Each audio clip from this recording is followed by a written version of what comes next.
18 months ago, Middlesbrough Football Club was history. The doors locked, sine die.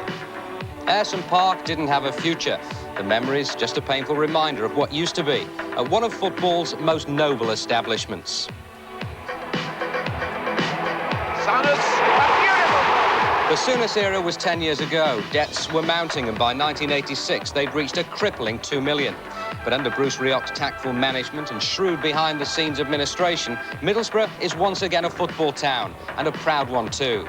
The team of today, young, successful, disciplined. Promotion for the second year running, a distinct possibility. For Graham Taylor's Aston Villa, it's more of a probability. The second division leaders have got the best away record in the league. They've only lost once away from home all season, winning 11 times. Oh, well played, because Daly sent space, in comes Thompson.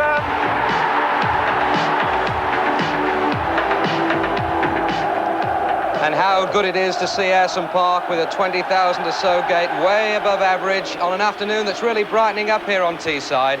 It's the first live Barclays second division match on ITV, and one which is so fundamental to Middlesbrough's hopes of playing first division football next season. That goes for Villa as well, but it must be said, defeat this afternoon will be more damaging for Middlesbrough, who are currently lying sixth and who have won only one of their last 7 in the league. Well, a very good afternoon, and one gets the impression that those 3 recent cup games against Everton too have given everyone a real impetus to go all out for promotion. A very strong feeling here about that at Aston Park today. Well, our studio guest, a former Middlesbrough manager, he's going to go to the European Championships as manager of Era in the summer. Sort of local lad made good. Jack Charlton, welcome, Jack. I mean, it's absolutely remarkable that we're here when you consider the state of Middlesbrough Football Club 18 months ago. Well, I came here from, when I left Sheffield Wednesday, I came here for 3 months when Malcolm left. And they were in a lot of financial trouble then, and then it got worse. And then Willie Madden, who was the manager then, had a long, sticky period for a year or so. And then all of a sudden things changed. You know, Colin Henderson got involved, they got Bruce Rioch, and suddenly things start to pick up here at Middlesbrough, and they've gone from a little bit better all the time. I mean, the games against Everton did them a world of good, 3 lovely games, yes. Nice big crowds, and the fact that you're covering the game today, you know, is something, a Villa.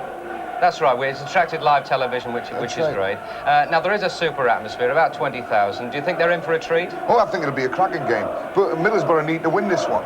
It's they need the 3 points, so Middlesbrough will go all out to win it. Villa, I haven't seen a great deal of this year, but what I have seen of them, you know, they don't play a defensive type of game either. And they'll throw the ball forward the way Graham would want them to play it. They'll throw the ball forward very often, they'll back it up. They'll get in the box as often as they can, so I think we're in for a cracker, yeah. Jack, thanks very much. Well, of course, Aston Villa appeared on the big match live 2 weeks ago against Liverpool, a better-known team of individuals. So let's meet some of the Middlesbrough players who've helped to guide the club from Division 3 into the second division promotion race this season. Our match commentator is Alan Parry. And the jewel in Middlesbrough's crown is Gary Pallister, a real footballing centre-back, very reminiscent of Alan Hansen in his early days at Liverpool, and there's no higher compliment than that. Borough could make a fortune by selling him tomorrow, but they say he's not for sale. The same applies to skipper Tony Mowbray, a real old-fashioned centre-half. A lot of character this man has got, and look at that face, straight from a 1950s cigarette card, isn't he? Bernie Slaven is Borough's leading scorer with 18 goals, and that includes 2 hat-tricks. He's a Scotsman, good on the ball, and likes to take defenders on. But really, Middlesbrough's strength is their defence, starting with goalkeeper Stephen Pears, who used to be understudy to Gary Bailey at Manchester United, then built around those massive central defenders, Pallister and Mowbray. They play 4 in midfield, including the former Villa man, Dean Glover, and there's another ex-Villa player, Paul Kerr, who partners Slaven up front. Aston Villa come here as leaders of the second division, and their side really strength down the middle, like every successful team. Nigel Spink is in great form at the moment. A very good partnership of Alan Evans and Martin Keown in the middle of their defence. In the midfield, there's plenty of pace and industry. Birch on the right, Daly on the left. And up front, Alan McAnally and Gary Thompson, 2 muscular 6-footers you wouldn't fancy bumping into on a dark night. Martin Keown, now a regular in the England under-21 team, and enjoying the kind of form that really suggests that he's a man with a very bright future indeed. Andy Gray, one of the bargain buys of the season, just £125,000 from Crystal Palace. Quick and very competitive. Referee Keith Hackett, one of the best, an imposing 6-footer. Not many players argue with him.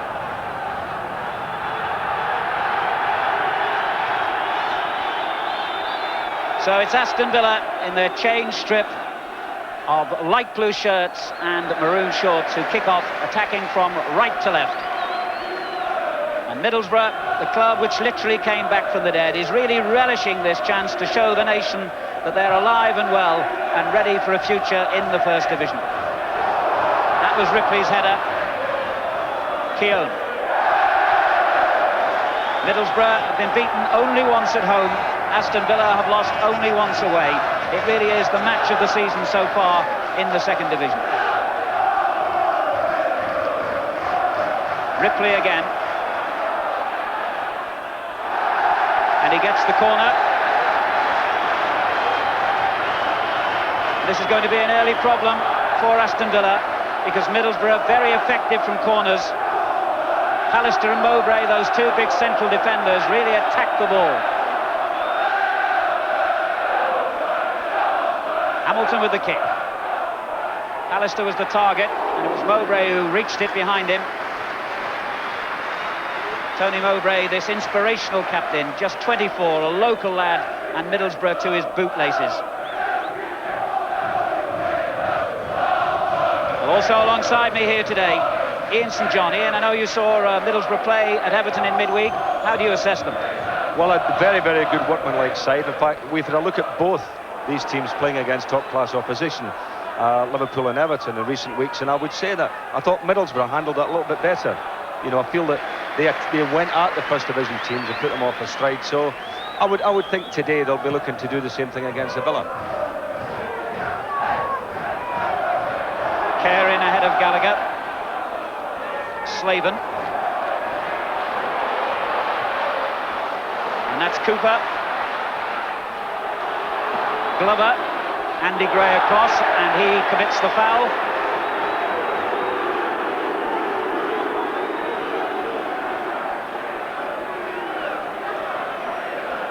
Pitch, as you'd expect in a week when we've had so much heavy rain, is wet and slippery, but otherwise in very good condition.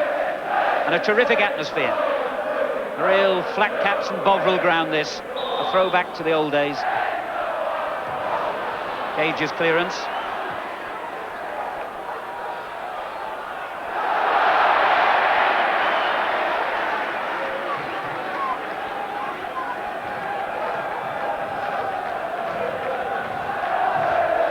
Slaven. Ripley is in the centre. It was a good effort. Oh, superbly saved. Hamilton's shot turned away by Spink. A bright opening for Middlesbrough.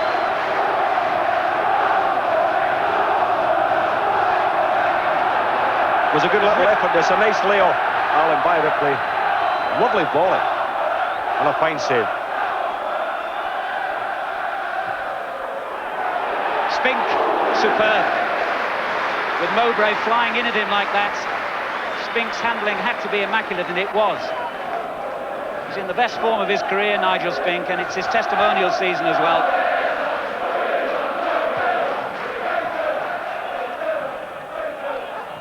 Akinali's header. Birch. Thompson. Pallister got there first. And indeed, the ball went off Thompson. He's looking a bit disgusted with the decision, but I think the linesman was right.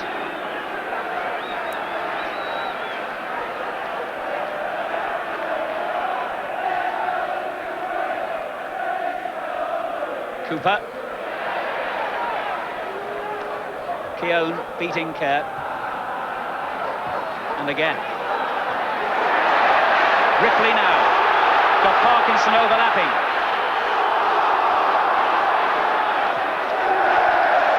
Alan Evans, so quick to see the danger.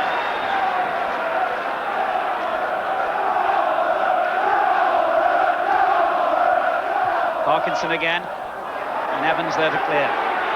Now Morley. Daily Morley. They used to have a very famous left winger, of course, Paul Morley, in the days when Aston Villa were league champions and European champions. Willis, back from Parkinson. Keown. And now Mowbray. Good layoff from Hamilton. Slaven. Kerr and Hamilton in the middle for him. This is Cooper. Kerr. Slaven. Well, certainly in St John, Middlesbrough, who know they've really got to win today. They're 6th in the table, 8 points behind Aston Villa, and they've only won a couple of their last 9 league games. They've made a bright start, the home team. They have made a bright start, but Aston Villa, away from home, have a tremendous record, and they play it very tight to Villa, you know, and then they catch you on the break, and I think, you know, the Middlesbrough boys have got to be very careful. But the good thing, of course, is that the centre-backs are their strength, you know, so it'll be an interesting battle today to see how the two big fellas up the front for Villa cope with the two centre-backs. Laws. Middlesbrough's ball. Very competitive player, Gray. Slaven held it off well then. This is Cooper. Birch with him. Well, he dwelt a little too long on the ball and McInally was in. And that's why Pallister's so highly rated. He waited for the attacking player to commit himself, and his timing and positioning was ideal. McInally will have a hard battle against him today.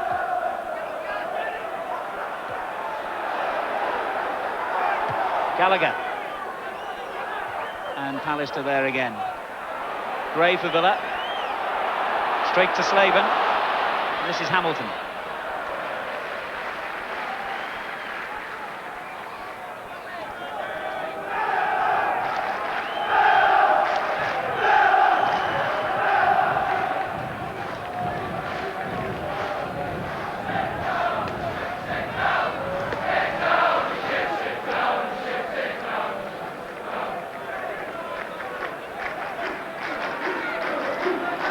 Thompson. Cooper right behind him. It's a good-looking ball in towards Daly, but Mowbray was very quick. Ripley.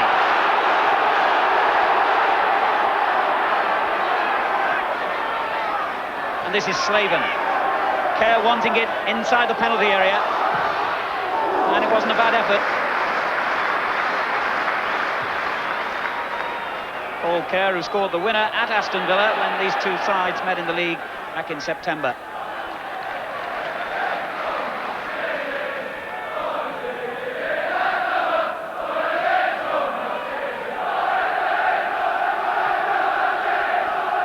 Kerr's flick. Evans. Pallister. This is Hamilton.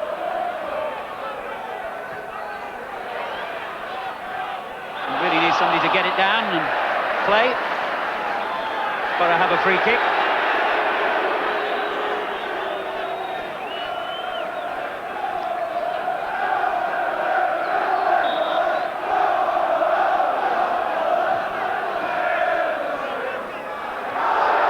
Mowbray finding Kerr. Lillis and Evans get it clear, but only just. Kerr did well. No, just failed to keep it in. Mowbray's coming up, backing up the attack, Alan, you know, for all the set pieces. And he's such a big, commanding type of player. You know, that he's going to be a real handful in the Aston Villa box this afternoon.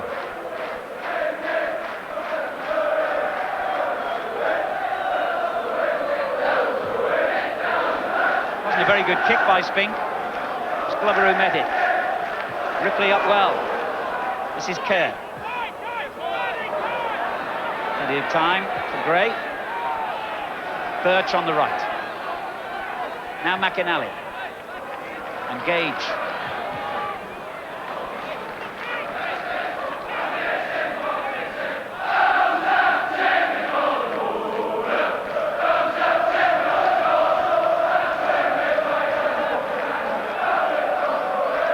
Evans pumping it forward, looking for McInally. It's a good header. He found Birch. Very quick, Daly. Gallagher. Good clearance from Hamilton. This is Kerr. Ripley takes over. But Gray again reading the situation.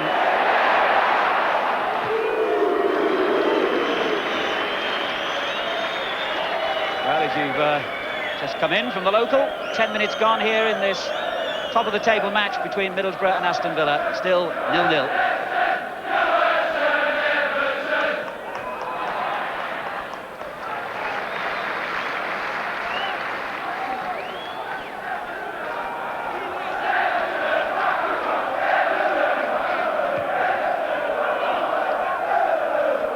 Keown read it and obviously heard the shout from his goalkeeper.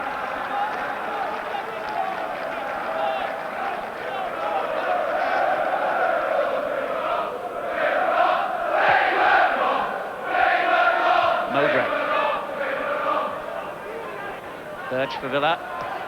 Thompson beaten by Pallister. Here's Kerr. Glover doing well. Cooper. Hamilton outside him and Slaven in a good forward position here. Good tackle from Gage. And Evans did well because he had nowhere to go really. Slaven again. And Cooper. Ripley's header.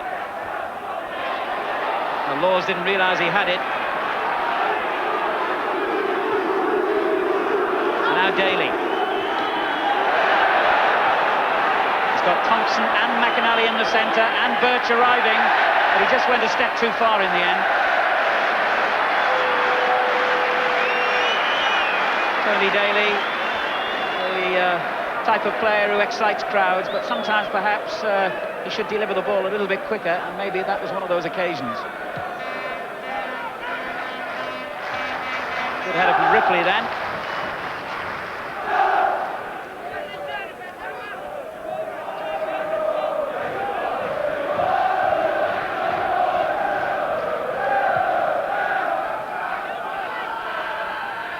McInally winning it. Thompson, Birch. This is Gage. Birch again. In towards Thompson, a difficult one here for the keeper. And nobody knew where it was, and the referee, in fact, has given the free kick for the foul on the goalkeeper, who I think might have got a crack on the head, because Pallister has immediately called to the Middlesbrough bench, and the physio Tommy Johnson's coming in. Well, it'll be interesting to have a look at this. Thompson feels that he didn't foul going in there. Now, he certainly caught him with his elbow, but you know, I think forwards should be allowed to go in and compete for the ball. I mean, the goalkeeper's coming out. It's a 50-50 ball, and you always get a foul against the attacking player. I think he caught him all right with his elbow, but I'm sure it was accidental. Well, having seen some of the things Ian St John did to goalkeepers in his career, I'll take that with a pinch of salt. But I do agree, I think there's a school of thought that goalkeepers tend to be overprotected. But clearly this is a bad knock, because it looks as though the Middlesbrough players are calling for a stretcher, and even their manager Bruce Rioch is coming onto the field, and you can see the blood, and I'm sure you'll see it even more when he turns towards the camera. Well, you were saying about when I played, I mean, you could go in then and challenge goalkeepers, and it was an accepted thing that if the ball was up in the air, it was a free ball, and you both went for it. So, you know, I do feel that they are overprotected, but in this case, yes, I think the referee probably was right to stop it. The fact that the goalkeeper got the blow. This is from the other side of the ground, in fact, giving us a new perspective of that, and painful whichever direction you look at it from, I think. And he's going off. It's, I think, possibly a temporary measure. He may need stitches in that gash over his eye. Well, no, he's gone down the tunnel, so it looks as though Middlesbrough are going to have to make their mind up as to whether they change their keeper, and clearly that's what they're going to have to do. And it looks as if the young fullback, Colin Cooper, is the man with the job. And yes, he's got the gloves on. He could do with a green jersey as well. That might confuse everybody if he doesn't get the jersey on, eh? Well, what an eventful start then, and what a misfortune for Middlesbrough. I'm sure you're right, Alan. I think the goalkeeper has gone off, probably to get a stitch or two in his eye. So, an unexpected television debut between the posts for this young man, Colin Cooper. One of the many local players here, half the team's local. It's been said before that they're almost like a local team in the strictest sense of the word. They're all great friends, they're all young lads. The average age is 23. They've certainly taken the time finding the jersey, quite rightly so, because the longer the sub-goalkeeper is in there, Alan, obviously, the more dangerous it is for them. And I've just heard from the dressing room area that the cut is a pretty deep one over Per's eye, and he needs stitches immediately. So I suppose there's a dilemma here, Ian St John, for Middlesbrough. Do they take the risk that he's going to be okay to come back, or do they decide now, whoops, we don't want that kind of thing on a Sunday? Do they decide now to make a substitution? I think the goalkeeper will come back, Alan. It's had it been an outfield player, the manager might have said, fine, we'll bring a sub on, but not with the goalkeeper. It's the key position, and you couldn't play the remainder of this game with a stand-in goalkeeper. Well, it's a competitive match, and Aston Villa will have no sympathy with the fact that Colin Cooper is a standing goalkeeper, and I'm quite sure they will try their utmost to test him at the earliest opportunity. He can certainly kick the ball well. Evans for Villa.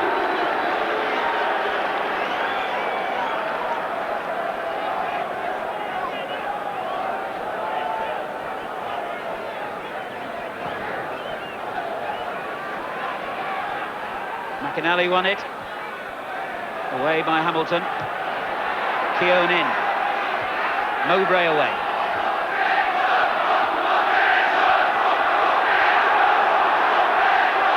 Good skill from Ripley.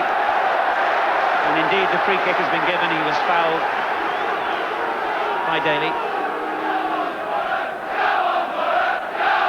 But I suppose the best way for Middlesbrough to protect their standing goalkeeper is to attack.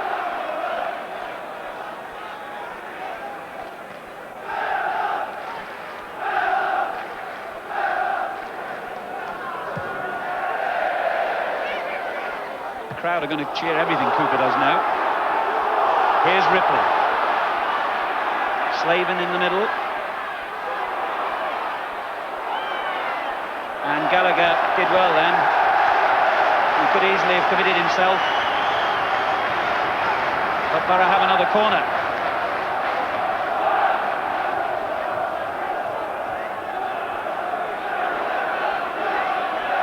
Alistair has gone to the near post. There he is, just dodging to find a good position. It was well won by Thompson.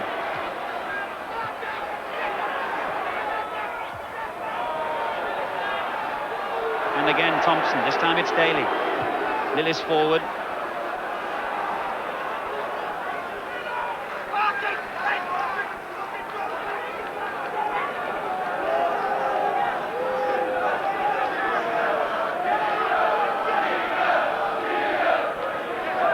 Gallagher. McInally chasing. Alistair's right behind him. Play on, says the referee. Daly crosses away from Mowbray. This is Lillis though, and Gray. Laws with the tackle. Ripley. Got himself in a tangle then. There's a fine ball from Gallagher to Daly. He couldn't keep it in play. To the huge delight at the Holgate end, where most of the Middlesbrough supporters are gathered. I think the Villa have got to get that ball out wide, knock a few high ones in there, and really test Cooper.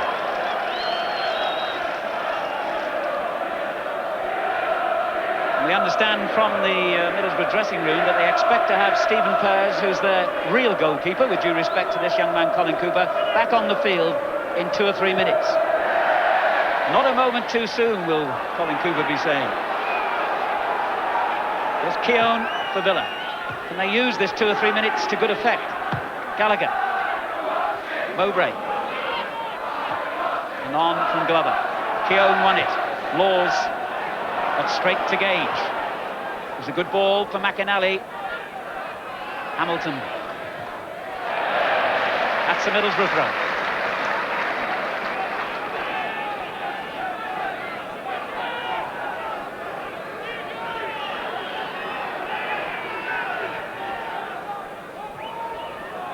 Gage forward. Good clearance from Glover. 20 minutes gone. Still Middlesbrough nil, Aston Villa nil. Middlesbrough down to 10 men, and they have their fullback, Cooper, playing in goal, with Pears having been injured.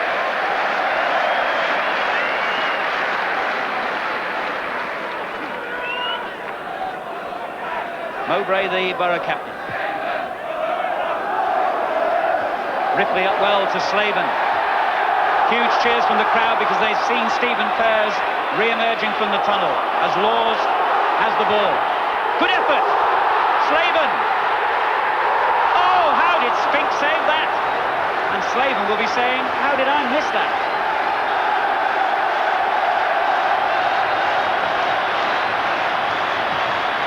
Well, that's a chance of the match so far. Terrific work by Laws. And a shot that got a slight deflection there. Spink only knocked out. And it was here that we all felt that Slaven should probably just have knocked it in the corner. It was, though, a terrific piece of goalkeeping from Spink, and the other goalkeeper, Stephen Pears, is back in his rightful place, so Cooper's gone back to left back. And after all that, it's a corner again. Mowbray up well. Ripley. Keown got it clear, and then Evans, and that's a goal kick.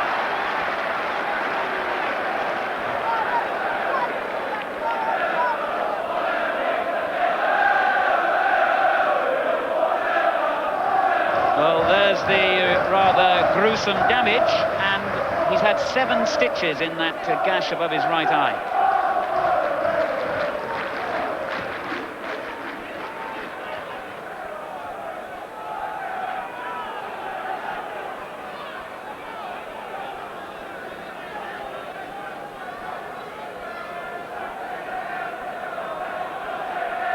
Gage forward for Aston Villa. This is Laws. Gage intercepted well. Gallagher, the young Scotsman. And Daly.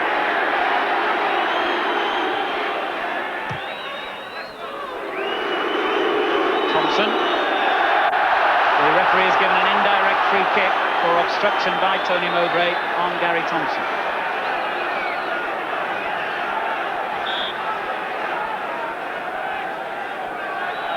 Keown has come forward, and Alan Evans, the 2 Villa centre-backs.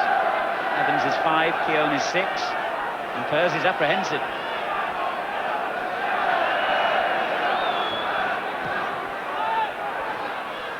Evans, it was a fine effort. McInally, in fact, on that far post, who finally got the header in.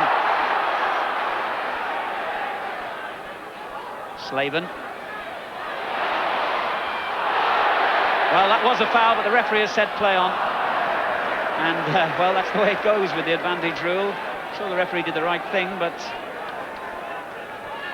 Middlesbrough just couldn't take advantage of it.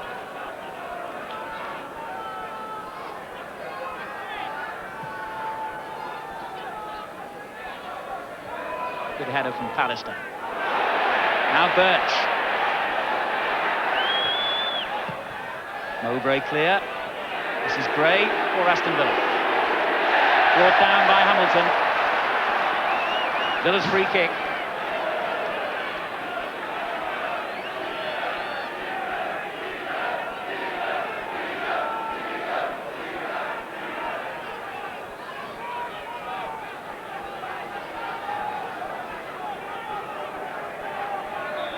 Once again in the Middlesbrough penalty area.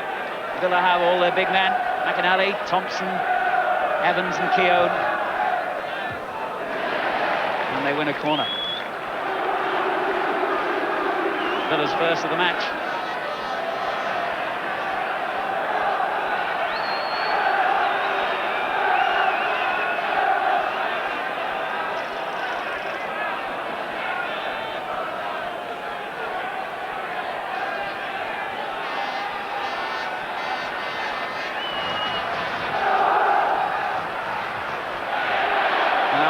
Goalkeeper was very grateful he had the defenders in front of him to get the ball away. There's an interesting break on here for Borough. Hamilton has got Ripley with him. What a superb challenge it was, though. Lillis really did save Villa then, because Middlesbrough suddenly, on the break, from defending a corner, had 3 players against just 2 defenders.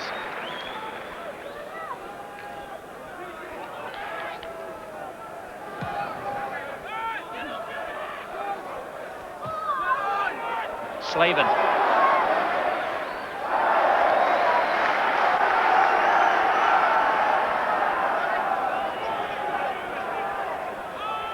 Here he is again. Mowbray. Kerr.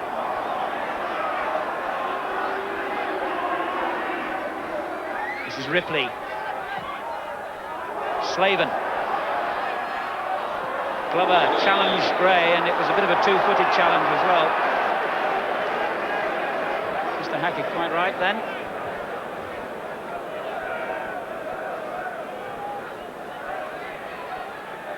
Kevin Gage.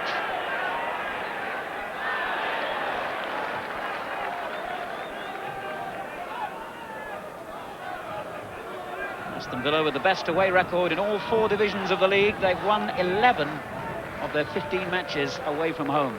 An incredible record.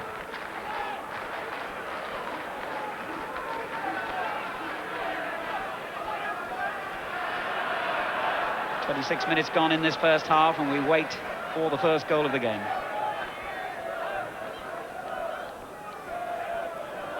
Lillis for Aston Villa. Laws finding Kerr, and now Slaven. Ripley, Gallagher holding his ground. Oh, well, that was literally inches away from falling into the path of Kerr. But you have to give credit to the 20-year-old, because he measured it to perfection as it happened. I'd say he was a lucky boy, Alan. Never mind measured to perfection. That was a very, very careless back pass. Here's Birch. McAnally. Thompson in the centre as well. And Daly arriving on the far post. A disappointing effort.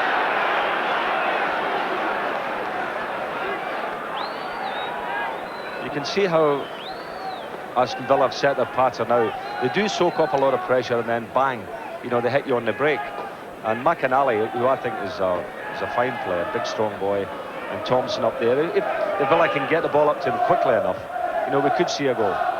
Thompson chasing with Mowbray here. Good defending again by this man. An exceptional player and an exceptional man is how his manager Bruce Rioch describes him.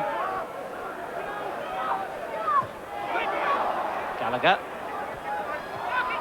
Markinson. And now Ripley. Slaven getting away from defenders well and getting into some good positions. As Gray clears for Aston Villa.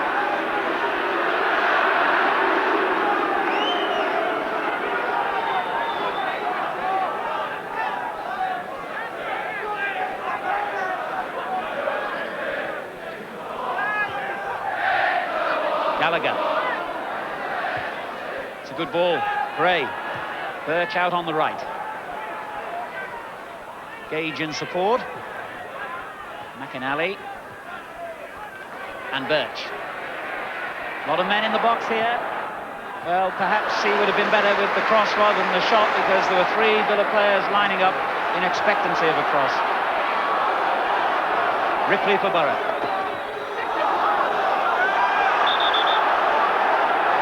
That's a Villa throw. Doing a lot of good work up this right-hand side of the field, Stuart Ripley. McAnally. He's looking for Birch on the far side. It was well read by the young defender. And what a good, determined run that was by Cooper. Fine skill from Gray. And Cooper was determined enough to win the ball again. I wonder what kind of a goalkeeper he might have made. He's a very good defender. Well, he's got a clean sheet anyway as a goalkeeper. He has, hasn't he? Good quiz question.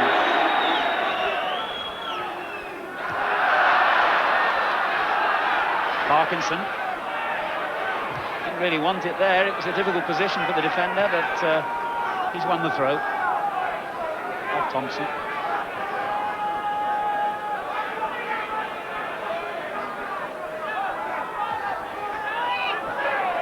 Lillis. Mowbray away. 15 minutes to half-time. Kerr for Middlesbrough. Cooper. And that's Hamilton. Now they overhit it, Cooper.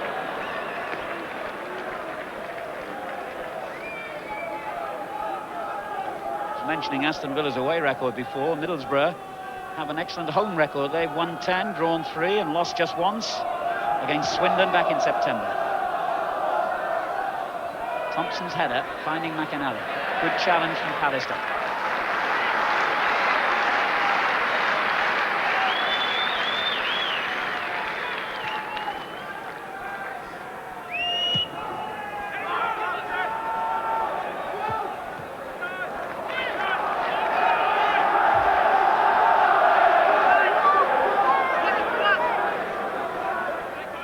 Slaven. Laws. And now Mowbray.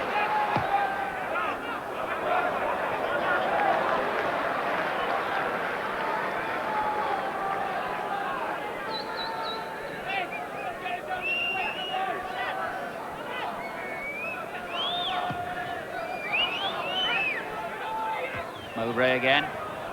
Ripley, that was a good header. He finds Kerr. Parkinson. Good ball. Slaven.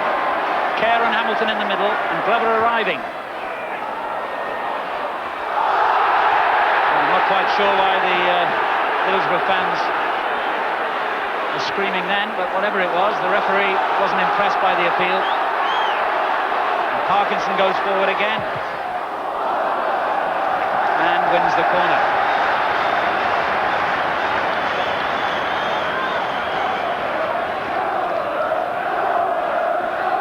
A feeling then, I think, that the Middlesbrough man was obstructed on the edge of the penalty area, and that's why the crowd were angry.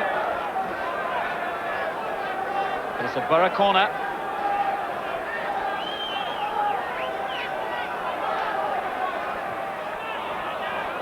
Tried it short this time to Kerr, and back to Hamilton it goes. And still Hamilton. Evans away, Hamilton again. Good effort from Laws.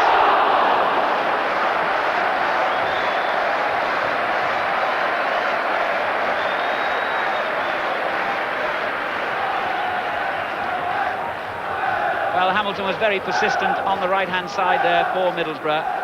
When the cross was headed clear, it dropped for Laws, who can really strike a ball, and was just wide.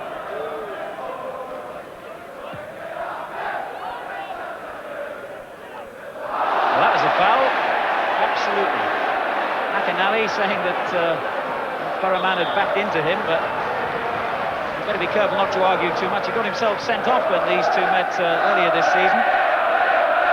What's cup tie.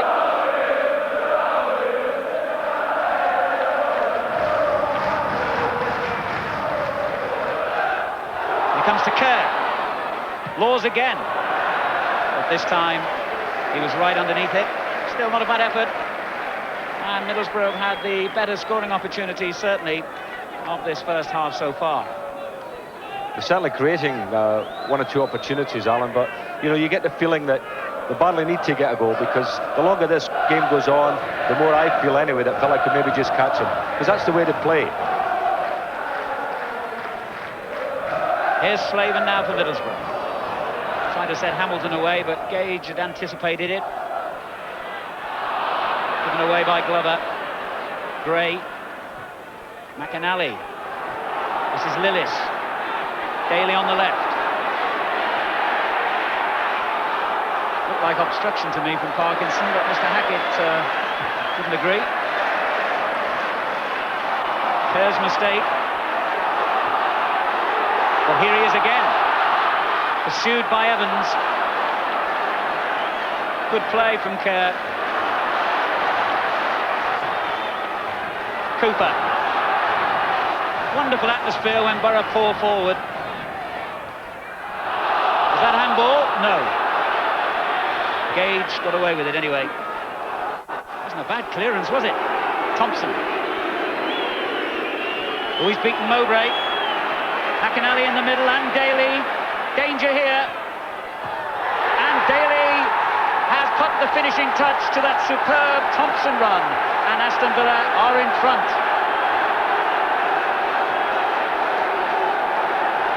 Well, I had the feeling, Alan, that this might just happen.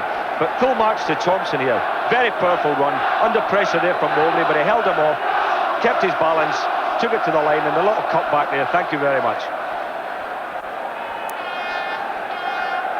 He's big and he's strong.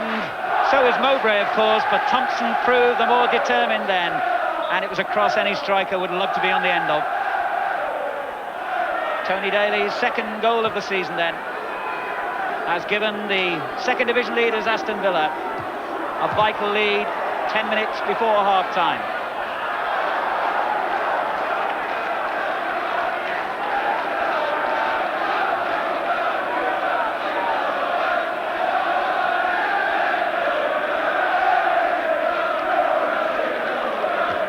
Ripley, Gallagher in.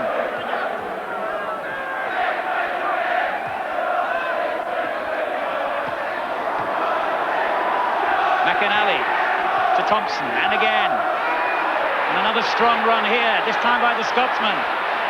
The tackle from Laws was a good one, and Pears and Cooper almost got themselves into a spot of confusion then.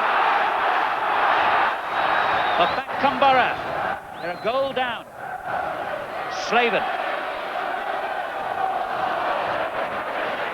Laws. Hamilton chasing here. And I must say, I am impressed by the form of Andy Gray. He covers an enormous amount of ground. Very quick, always able to spot danger.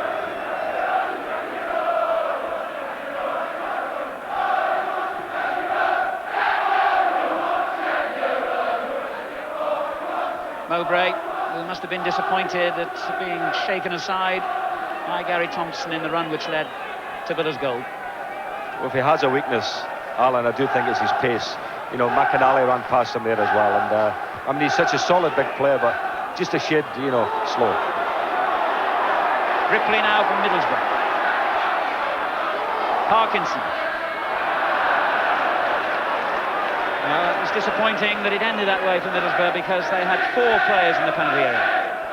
But from the other side of the ground, we can see exactly how well Thompson did here, because it was it was like 100 metres, wasn't it? They both had the same start, but Thompson was quicker, determined and strong. Mowbray daren't challenge him then, because there would have been a danger of a penalty, of course, and Daly said, thank you.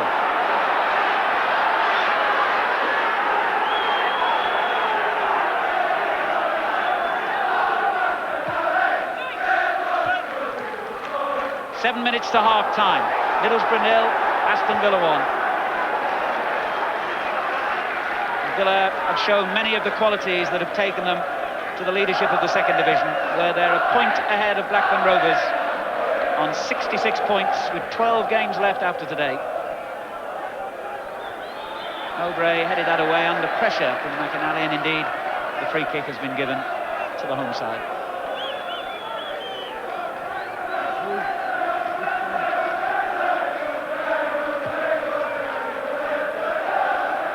Ripley up well. Evans. This is Parkinson for Borough. Laws.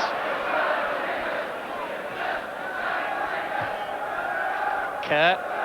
Evans was right behind him though, and Lillis sweeping up.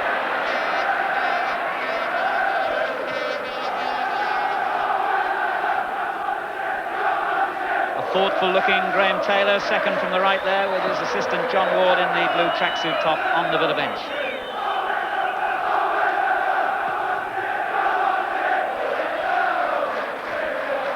Alistair's header. Gage for Villa.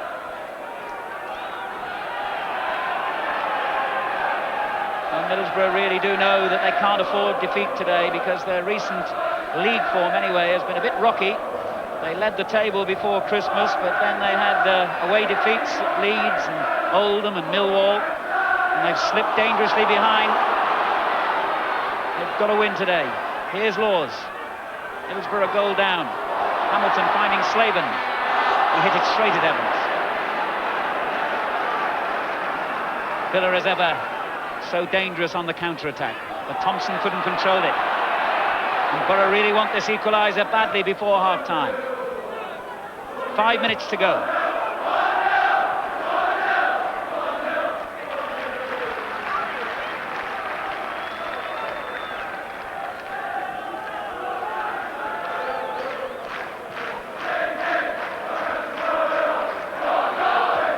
Oh, it's a bad kick, and it's the second time that Spinker's kicked the ball really flat. He's got away with it each time. Gallagher forward. Alistair's header. Daly is there for Villa. Parkinson beat him, and now Gallagher. McInally.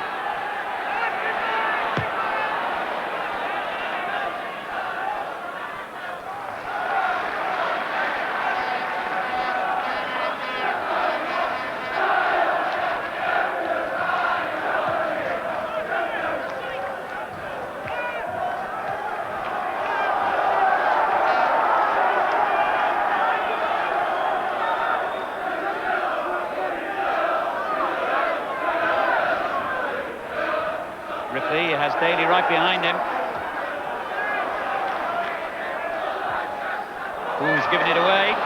Thompson. And he's done the same. Laws now for Middlesbrough.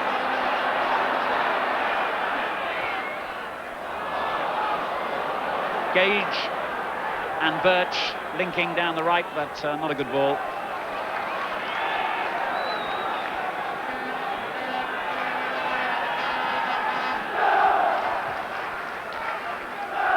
Slaven up well, and was he fouled? Referee says no.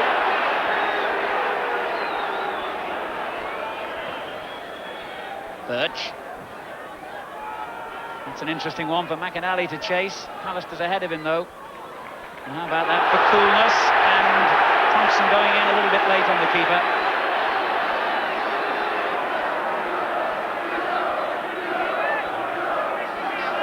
So Mowbray brings Borough forward again and finds Kerr. Difficult ball then for Glover. Birch. Lillis. Ooh. Strong challenge, and Lillis is down injured. The play continues. Birch looking for Daly. Alistair is the defender.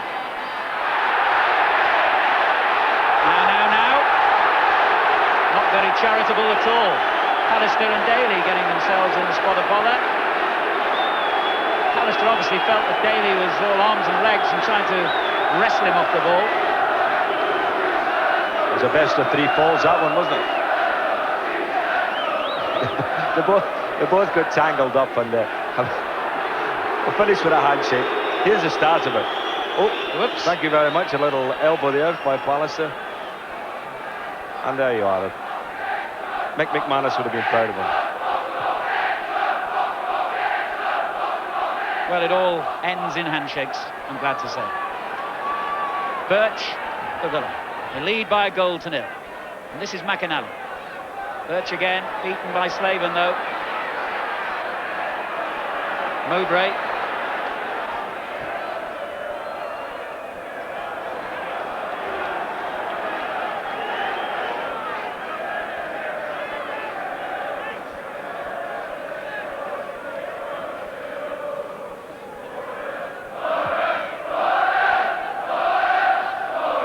Alistair climbing. Ooh, given away to Kerr. He's got Slaven with him. And for the second time in the match, Bernie Slaven will be very disappointed that he didn't find the target. Seemed to have taken a deflection anyway, because the referee is pointing for a corner.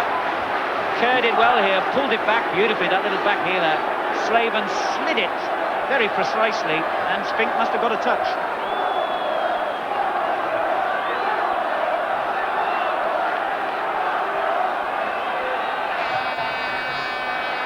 Mowbray.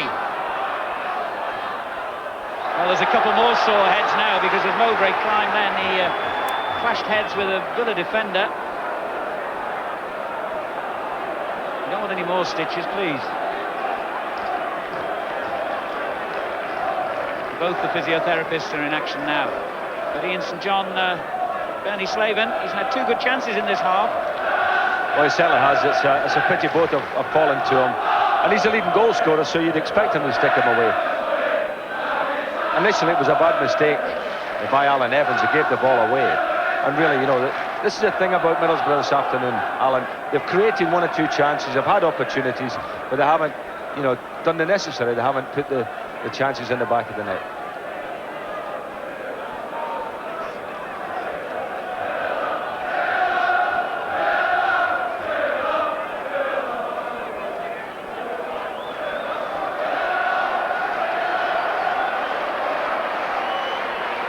So we're into time being added for stoppages in the first half. Another Borough corner.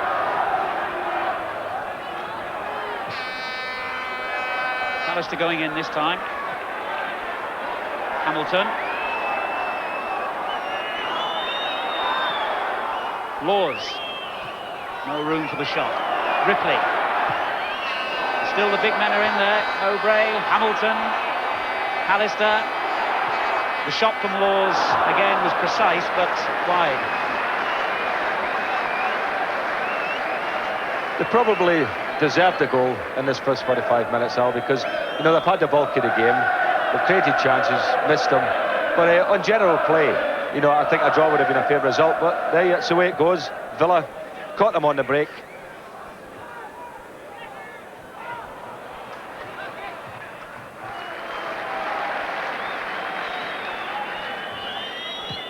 So the half-time whistle approaches, and Villa leading by a goal to 0.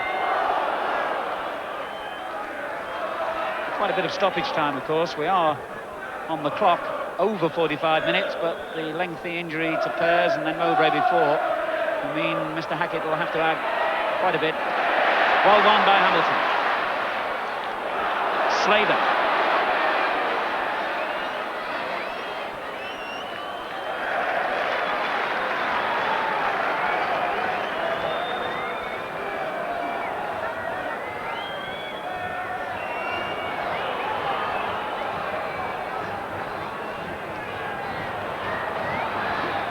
Slaven wriggling away from his defender, but that in fact is the end of the first half. And it sees Aston Villa going in with a 1-goal lead.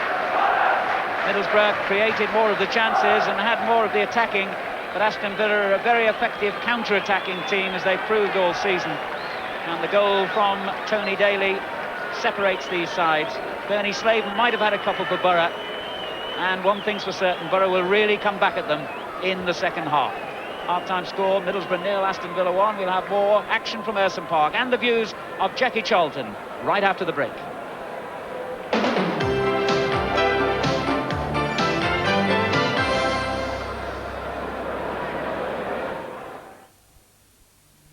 It's the sensational Sun Price Busters catalogue, free this week only in the Sun. Unique low price offers plus Sun discount vouchers for super savings. You can save on fashion, save on fitness, save all over the home. Amazing savings.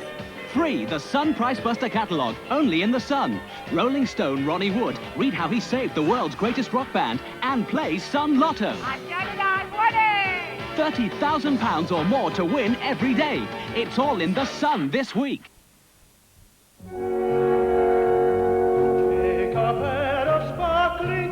Use ordinary SP batteries for an hour each day, and after only about 10 days inside, they're out.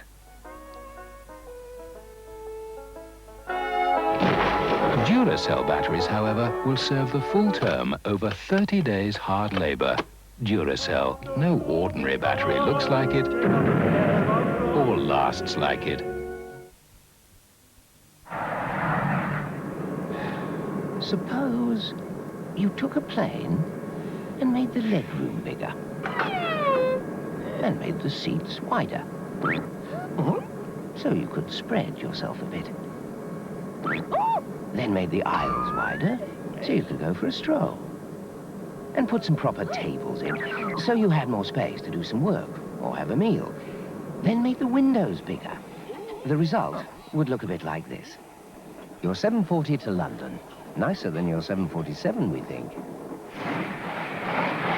Intercity. Dave, this is a bit much for a parking offence. Well, never mind. We're on the stones. This must be what they meant by the cooler. Fancy stones. Fair's fair. You need a beer with real taste when you're doing 5 years. Okay, you two. Time's up. You are free. There's another 5. Wherever you may wander, take home stones. I was wondering, could you get someone to have a look at my food? The line always seems to go fuzzy when I ring my daughter in Kent. You can't do anything till after the weekend. Oh, dear.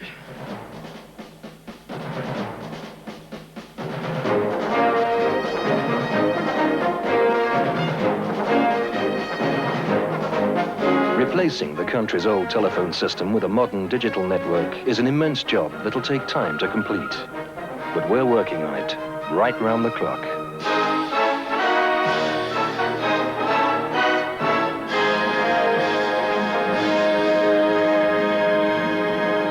I know. You sound like you're just down the road.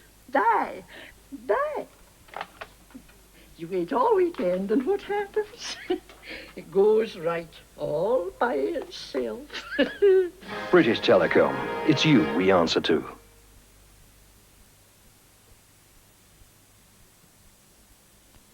Monument Sports half-term special, 20% off all Capri ski jackets at Monument Sports. Prices start from only £29.99. Branches at Durham, Metro Centre, Middlesbrough, Newcastle and Washington. Get to the top of the league with a Ford from Jennings, suppliers of cars to the staff and players of Middlesbrough Football Club. Teamwork on the move from Jennings of Stockton, first for Ford in the North East.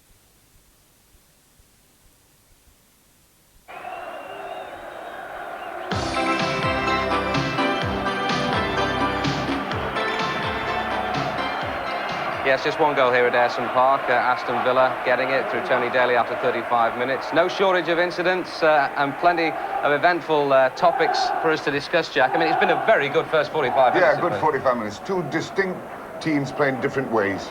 Typical Graham Taylor team. Knock the ball into the centre forwards and pick up the drop-offs. And when you get the opportunity, don't mess about across midfield, play the ball in behind the full-backs, which is exactly the way the goal came. Long ball from the full-back, deliberately played for Thompson to come across, got a yard on Mobley, got round him, and the goal came from that. All right, well, we'll look at that a little later, Jack. But, of course, Gary Thompson was involved in a rather controversial incident earlier on when he collided with Stephen Pears, the Middlesbrough goalkeeper. Ian made a big point of it, actually, saying that he thought the competition should have been allowed. But when you watch him, you can't lead with your arm. And as he goes up here, he leads with his arm. He's really protecting himself rather than trying to hit the goalkeeper. Because if he's going to head the ball, he feels that if it comes over his arm, he'd get a header in. But it was a foul. I mean, you can't lead with your arm like that and get away with it. Well, the guy was protecting himself, really. Not exactly in the spirit of Valentine's Day. Well, you've got to have competition in the box. I completely agree with Ian on that point. When the ball's thrown up there, the goalkeepers are over. Can we exonerate Gary Thompson in one respect? Do you believe he intended to injure Pears? No, I think he was looking after himself, like I said. Right, and Pears, of course, ended up with 7 stitches. Now, what about the goalkeeper at the other end? He's my man of the match at the moment because he's made some tremendous saves. Bernie Slavin, unfortunately, has gone to pick his spot when he's had the opportunities to score goals. But in picking his spot here, he didn't give it enough on the ball. When it comes off and he picks it up here, he does very well, takes the ball inside the fullback. Now it's the time to really whack it. But he picks his spot, and he gave Spinks just enough time to react to the shot. If he had had a whack at that, he would have scored. I've seen Aston Villa a few times, Jack, this season. Of course, talked to a lot of people as well. And I would think they would say that this is a very typical Aston Villa performance. Soaking up a lot and then hitting on the break. Knowing Graham Taylor, exactly the way you would expect him to play. They don't put the ball at risk in bad areas. They don't play football when it's tight. Get it out. If it's tight, knock the ball up to the forward The goal players. being a classic example, really. The ball came to a fullback, long ball in behind. Thompson, centre-backs like Mobley tend to get a little bit dreamy here, and the ball that's played in behind, he just let Thompson get away from him. He dares to tackle him here. Obviously, it was a penalty if he tackles. But the ball across, you see, they caught Middlesbrough, really everybody up. The boy here, the other angle, Jack. Same incident. Yeah. The other angle. But Mobley really shouldn't have let him get down the line that way. But credit to Thompson, surely. Oh, yeah, big, strong boy. But when he plays the ball here, Middlesbrough cope with so many people upfield. Daly on the far post has got nobody within 5 or 6 yards of him. And he just knocked it in. No challenge at all there. Right. All in all, that's probably the only chance, actually, Villa have had in this game. Although they've really put Mowbray and Pallister under a great deal of pressure, because keep knocking the balls up, the challenge for the ball on the centre-backs, and whatever the ball drops off, one of the midfield men are there to pick it up and then to go and play from there. Jack, I could listen to you all day, but we have to take a commercial break right now. We'll talk again a little later on, but for now, from Aston Park, that sound like Jack. But for now, from Aston Park, we're going to take a little break.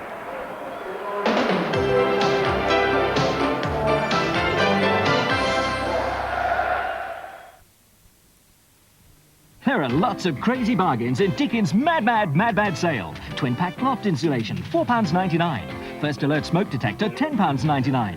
Thermostatic radiator valves, £6.99. Greenhouse insulation, 99 pence a metre. Shower curtains from £3.99. Vinyl flooring, £1 a linear foot.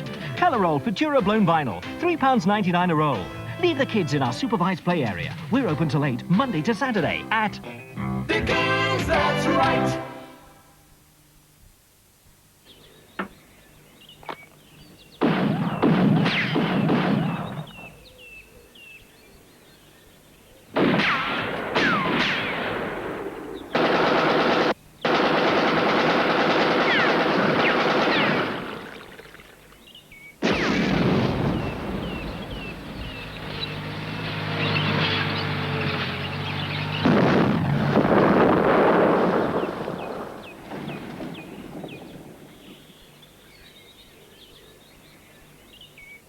For strength of flavour, you canna knock a can of McEwen's.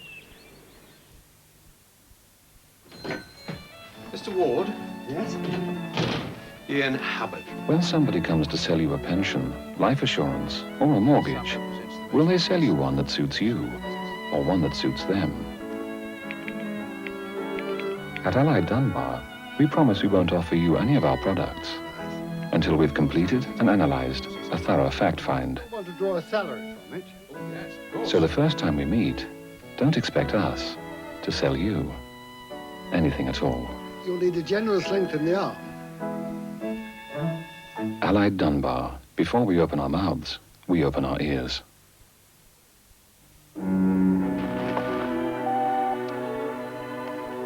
It's me. Oh, have you got it? Certainly have. Well, what's it like? Terrific. It's got everything. Alloy wheels, sunroof, sports seats. All right, but when will you be home? That's why I'm calling. I'm stuck in the most horrendous traffic jam you could ever imagine. Really? Well, I'll expect you when I see you then. Could be hours. Okay. Bye. The new Cavalier LX from Vauxhall, around £8,750. Once driven, forever smitten. It cannot easily be explained. It cannot be seen or heard. It cannot be touched, and yet it can mobilize the elements. It can harness nature and transform darkness at the speed of light. It is the most prolific form of energy known to man, the most efficient and versatile power we can command as our servant. It is electricity, energy for life. On your marks, get set, go! The Great North Run comes under starters' orders on July the 24th. No other race generates more interest or has so many people wanting to run in it. So be quick off the mark. Get your official entry form only in the Journal on Monday, February the 15th. Don't miss your Journal this Monday.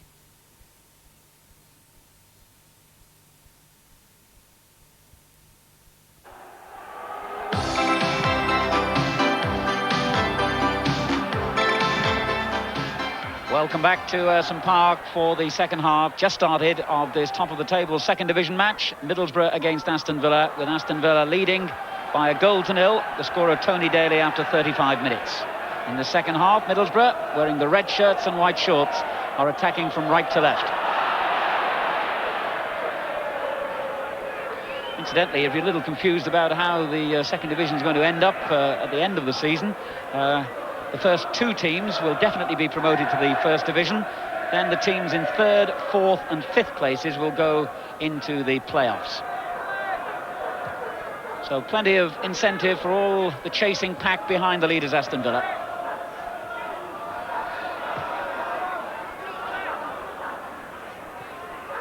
Birch.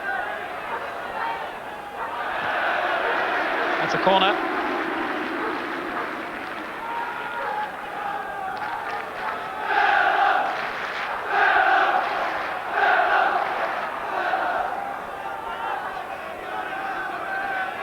Number 5, Evans on the near post. Keown just in front of him. Gallagher will take the kick.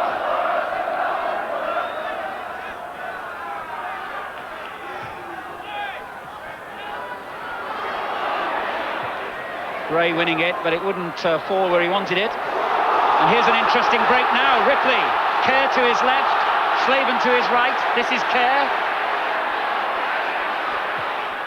Oh, how close can you be? Well, well. It could have been, Ian, a very dramatic start to the second half for Borough. Well, it should have been. I mean, Villa were certainly caught out. And it was a good attack. I mean, he did well getting the shot in. And it doesn't look as if it's going to be the Middlesbrough's day. That's a couple that's just trundled past the post. Paul Kerr, who was so close then.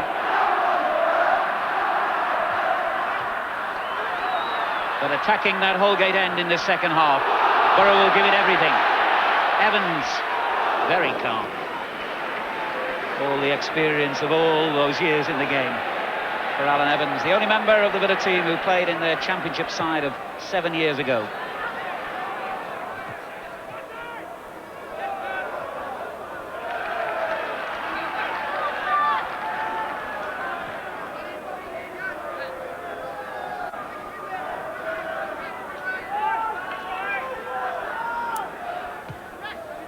This is Gage for Aston Villa.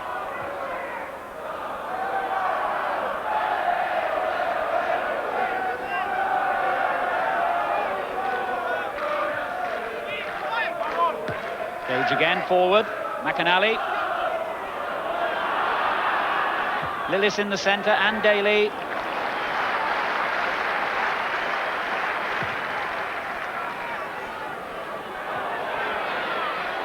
Slaven has beaten Evans, but Evans bit back.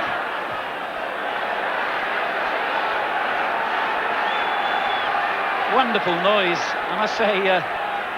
The atmosphere here in the northeast, whichever of the big grounds you go to, is always something special. It always takes you back to headier days.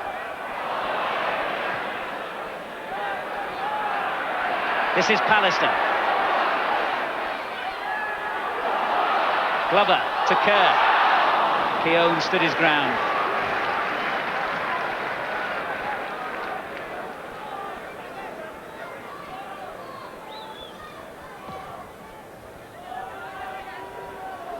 Pallister up well.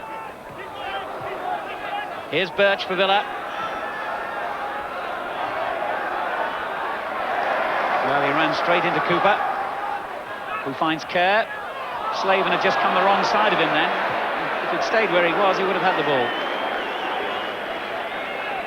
Not quite in the same wavelength, and it's been quite noticeable today that Borough are not getting a hold of the ball when it gets played up front. You know, they're playing it there, and it's not quite sticking. Cooper. Ripley was offside. Incidentally, the Middlesbrough doctor has been a busy man today. More stitches, not only the 7 over Stephen Kerr's eye, but Tony Mowbray, the skipper, had to have a couple on his wound on his head during the half-time interval.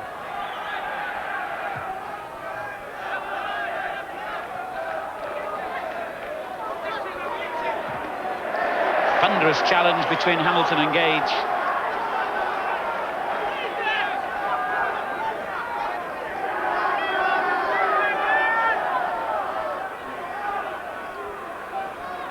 McAnally. No foul. A good ball from Pallister to Kerr. Glover. Kerr again. What a good game he's had.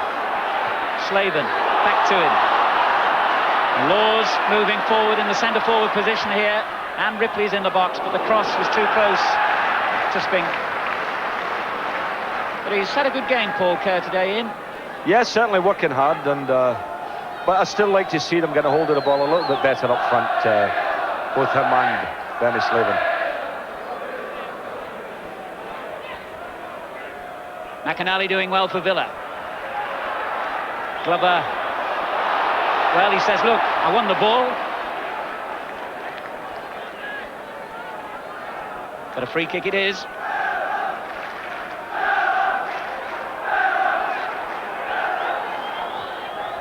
Gage. Well, it was optimistic, but it might have caught the keeper by surprise. It didn't.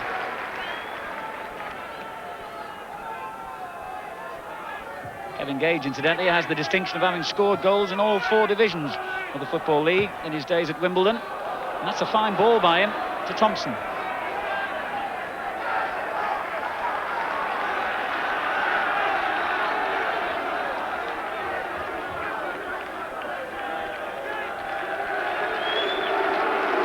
Now Gray has a very effective long throw.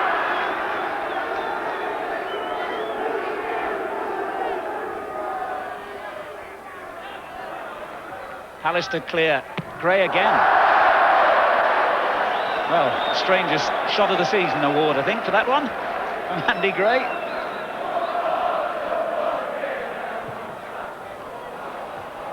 Glover to Slaven. Lillis won it back for Villa and was stern in the second challenge. Keown. Mowbray's header. This is Lillis. Very competitive side, Aston Villa. They don't shirk any tackles. And Lillis was fouled in that challenge. So McAnally and Daly can go forward for the free kick.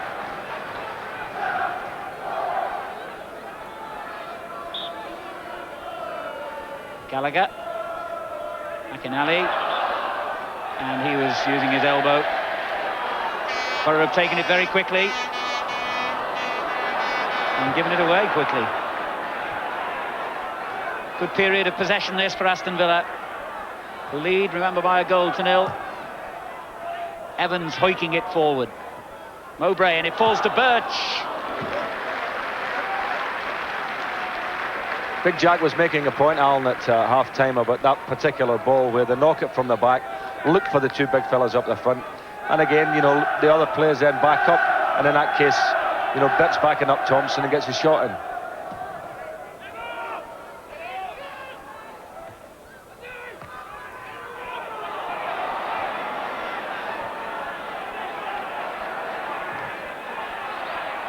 Well, Gray got a little kick on their head then. I suppose he'll describe it as little. He was having trouble controlling that bouncing ball, and Laws went in a bit high on him. Here's Birch.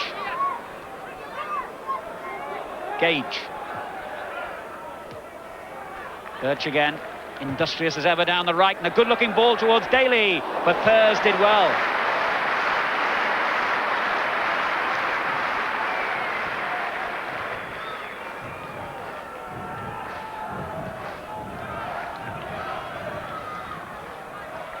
Gallagher.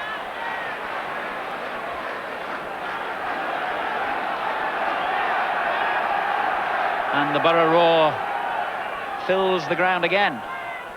But they need a goal. Parkinson forward. This is Evans. Slaven is with him.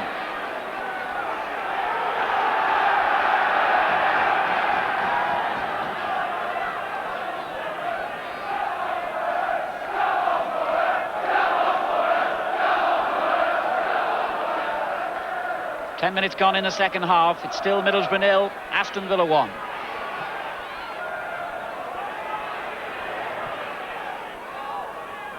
Mowbray, the Borough captain. Glover. And Keown has looked very solid.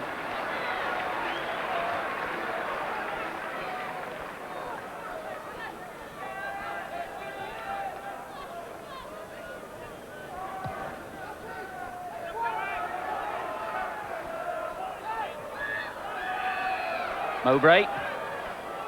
Kerr. This is Laws. Good play. Ripley. Parkinson. Slaven in the penalty area, but he never had the opportunity to make the cross. Evans, the defender.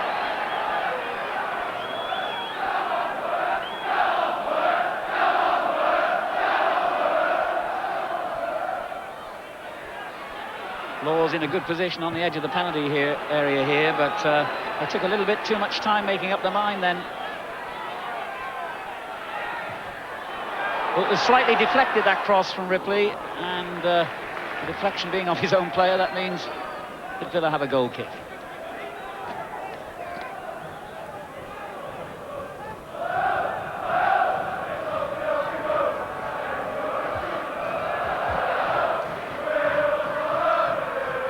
Pallister, Lillis, and that was Cooper. Birch. Well, he just caught Cooper with his pace then. And they've taken the free kick quickly again, Villa. McAnally. Thompson coming into the middle. Well, he was inches away from contact. Still in play, Daly has it. Pers, well, he had to hold on to that. McAnally was right behind him. A slip would have meant a second goal.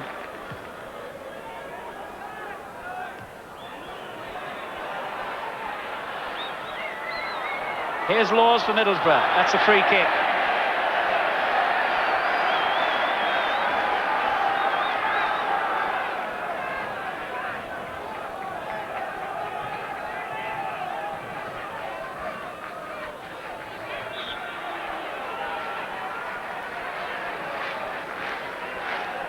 Both Pallister and Mowbray have gone forward for Parkinson's kick. Keown got it away to Hamilton. Mowbray forcing it through, but there's an offside flag. Referee's ignored it, in fact, or has he? No, he finally saw it through the crowd of players. Villa's free kick.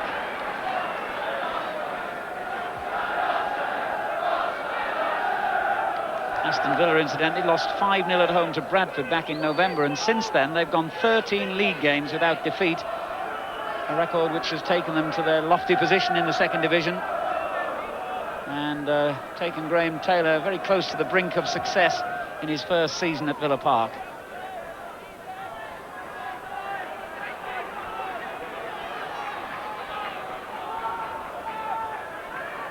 Ripley's header. That's Slaven. And that's a foul.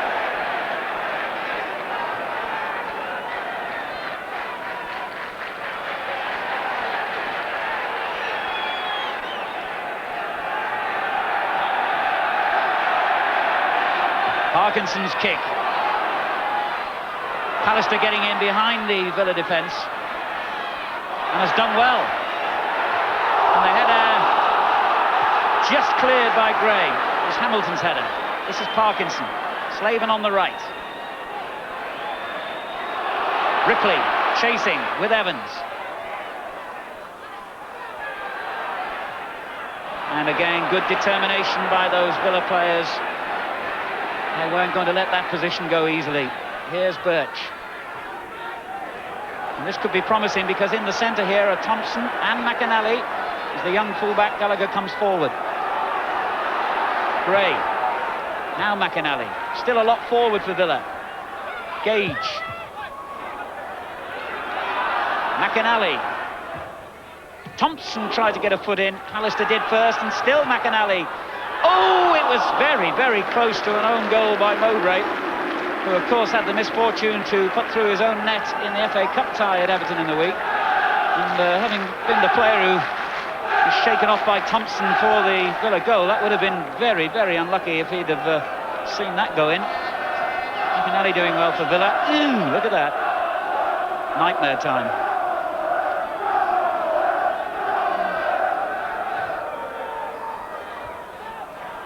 Good header clear by Glover. This is Ripley. And Villa are looking more impressive in this second half. They're having a lot more of the ball. Gallagher. He's a good little player, Bernard Gallagher. And you know, I've been wondering who he reminds me of, Alan. And very much like Tommy Craig. Remember little Tommy? And Gallagher's very like him in style. I remember my granddad telling me about him, Ian, yeah. Here's Evans.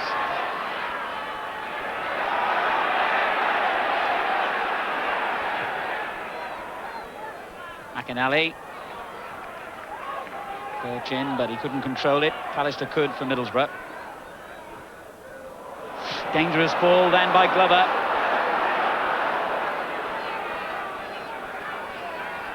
Gray doing well. Thompson. Back to Gallagher again.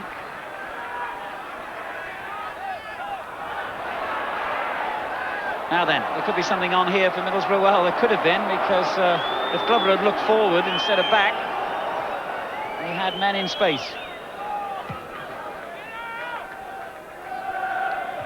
Ripley underneath it well. This is Kerr. Hamilton. Nobody wanted to take the responsibility then. Parkinson. Kerr climbing well, but Keown was in first. Now Mowbray. Kerr's there again. And Glover. Good tackle by Gage.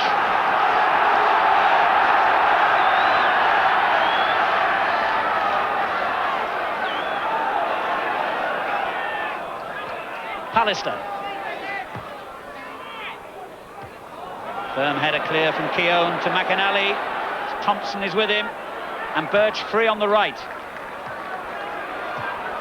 Showed it to Cooper. This is Gray. Looking for Thompson. Dangerous ball.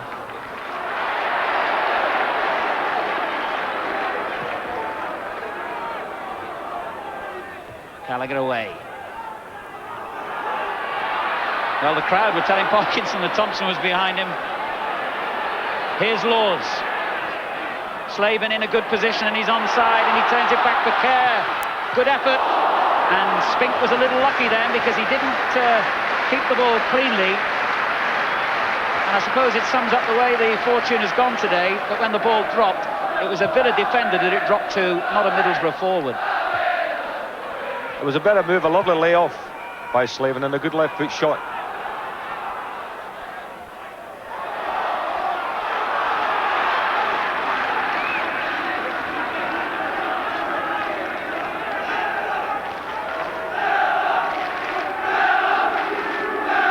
Villa fans behind that goal have their opportunity to lift their team. Gray's throw. Gage.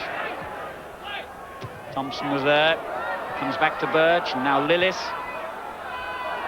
Daly. Gallagher. Lillis. Gage. Outside him is Gray. Thompson in the middle. Ooh, well, Parkinson took a risk, but he got away with it. Now Ripley. Well, Evans was climbing all over Slavin. Middlesbrough's free kick. And it's quick and effective to Slavin. But Gallagher, very tenacious little player.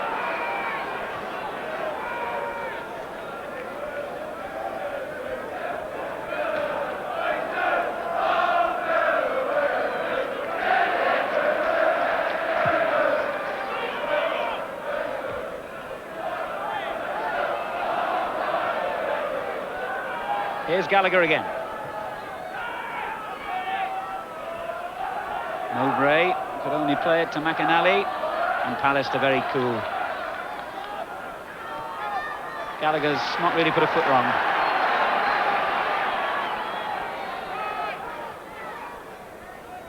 "25 minutes remaining here at Urson Park.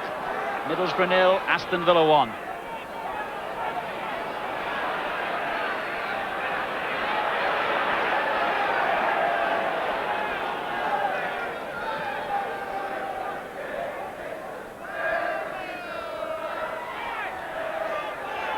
Glover for Middlesbrough.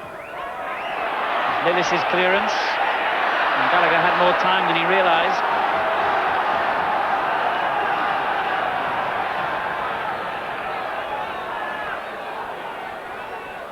Slaven. Parkinson. Ripley's outside him. Slaven into the space. He's beaten Evans well, but not Keown with the cross. Villa really pen back here. Laws. Kerr. Birch's challenge was a good one. And Andy Gray doing superbly well again. Daly. Lillis takes over. Pallister, but straight to Daly. Hamilton there to complete the defensive job.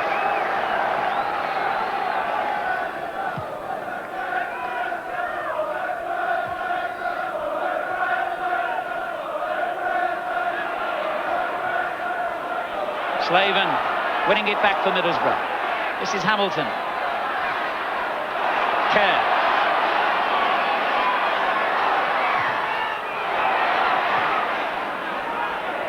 The Villa defence is a tough nut to crack. Middlesbrough's throw in.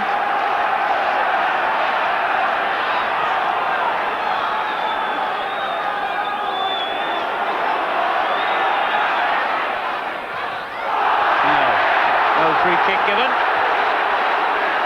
And the crowd ain't happy with that, as Thompson breaks clear for Aston Villa. Now they've got an extra man here. Birch is forward for McAnally. They couldn't find him, and in any case, the linesman would have signalled for an offside. Well, it's not like Aston Villa. You expect them to make something of quick counter-attacks like that, Ian? Well, that's correct, Alan. Very good position, and actually I'm surprised at Paul Birch, who was a wide man on the left and ran like 10 yards offside. So Borough cling to the hope of getting back into this game with Kerr. Cage beats Hamilton to it and was being fouled by the Middlesbrough number 9.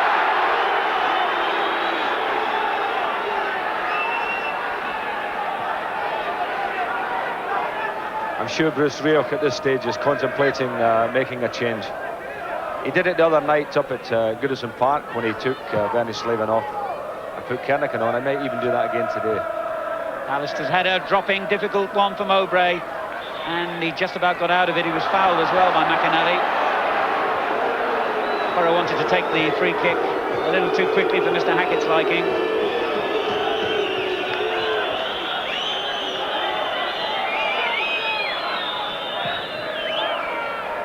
So can Borough get back into a game they can really not afford to lose? Cooper.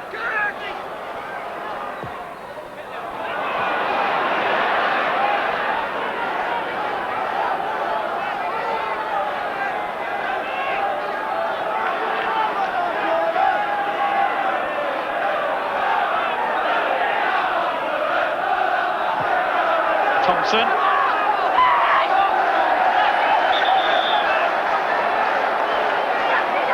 Referee has overruled his linesman there because the linesman felt it was a Villa throw. Mr. Hackett says it's Borough's.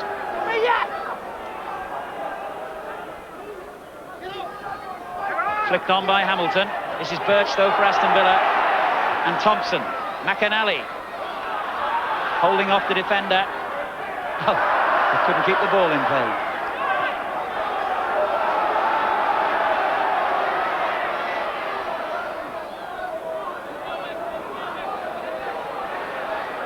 Laws for Middlesbrough.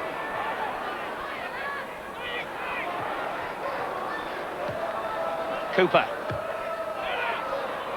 Laws has continued his run and was thumped to the ground by Gray. Middlesbrough free kick, and that always spells danger.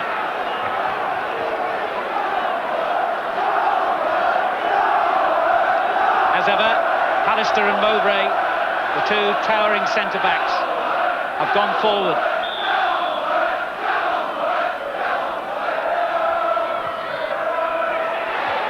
Keown met it well. Birch.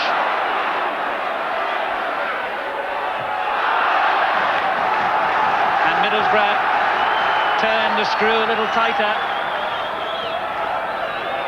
Can Can this pressure lead to an equalising goal? Slaven.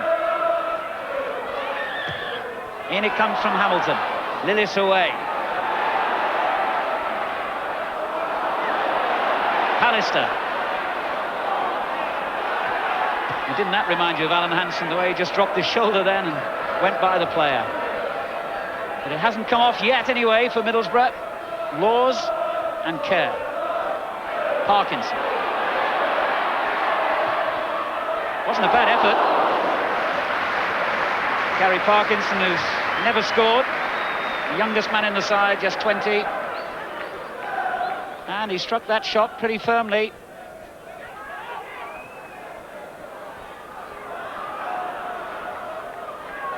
Birch for Villa.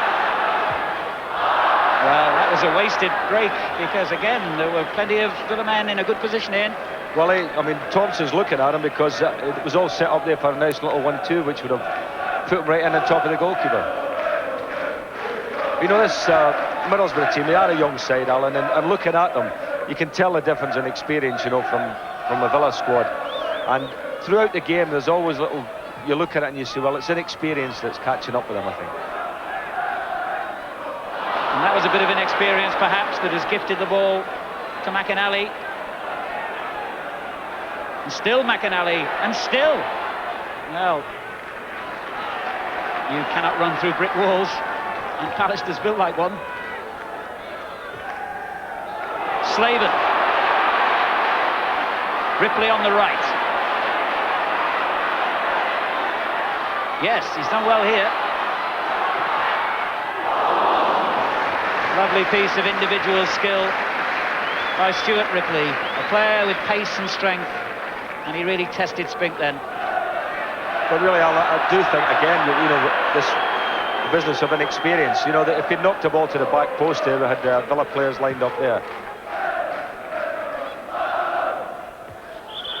Stuart Ripley, one of the many young players that are giving Middlesbrough hope of a very bright future indeed. Another local lad, just 22.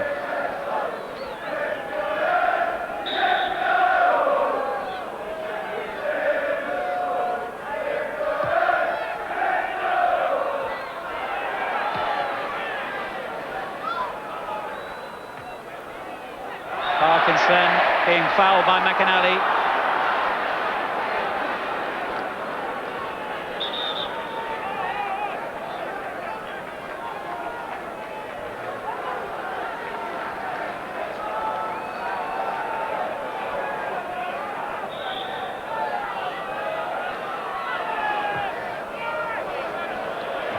A poor free kick.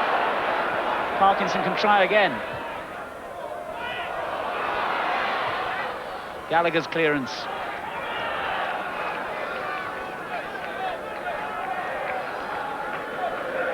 Aston Villa, bottom of the first division last season after 12 years in the top flight, and very, very keen to go back at the first attempt, and looking at this stage of the season likely to do so. They lead by a goal to nil, remember. Daly's goal after 35 minutes, still separating the sides.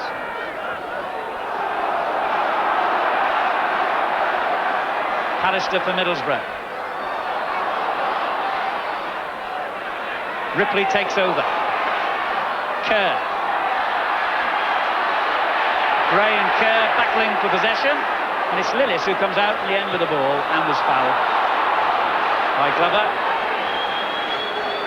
I think Aston Villa are thinking about a substitution.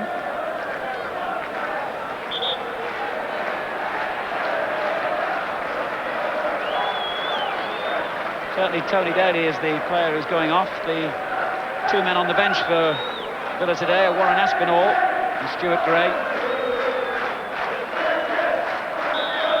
As Gray comes on. Settle down is his first piece of advice. Stuart Gray, who was signed earlier in the season from Barnsley. He's been out for 6 weeks with a back injury, incidentally. 15 minutes to go.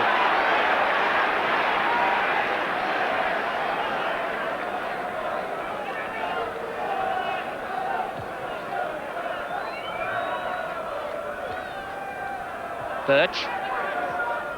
McInally. Good play by him, he finds Gage.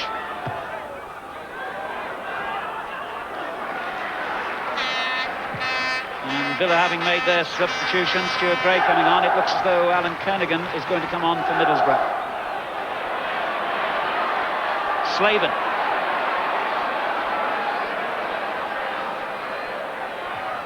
It's a fine cross towards Hamilton. Glover couldn't win it. Birch did for Villa. And that's good play by little Paul Birch. And Gray. Now the other Gray, Stewart.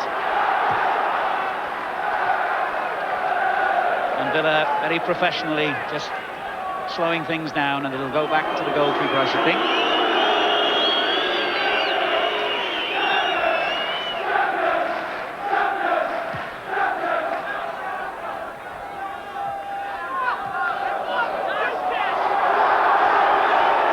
Aston Villa on their way to another vital away win.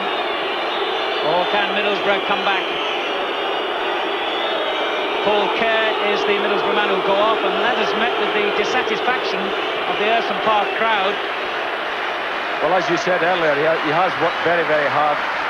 He's put everything into it today. In fact, he's been the liveliest of the Borough players up front, so he'll be disappointed, but maybe the lad has an injury, or, you know, you can never tell. Anyway, Alan Kernigan is on, another youngster, 20, a striker with 5 goals so far this season. A regular a little earlier in the season.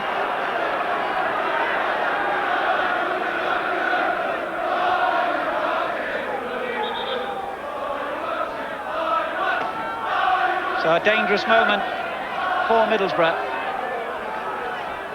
Stuart Gray with the free kick. Keown was there, and McInally on the far post. And Kernigan's first touch was a defensive one, and that's a free kick to Middlesbrough.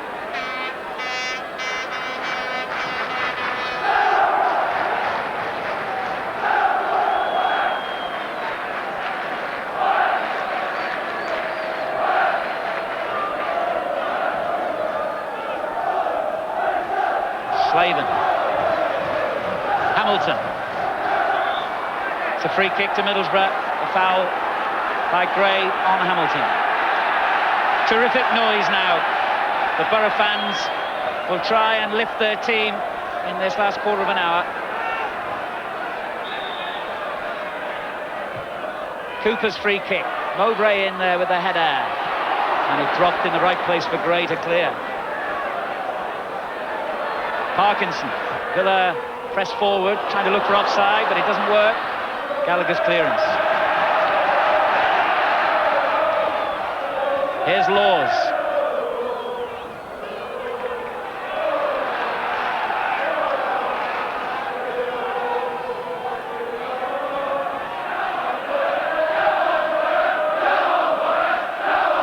Laws again. Lillis breaking clear for Aston Villa. And finds Birch. Lillis still going and in a good position, but how well Mowbray read it. This is Cooper. Kernigan. Big and rangy. But a poor cross.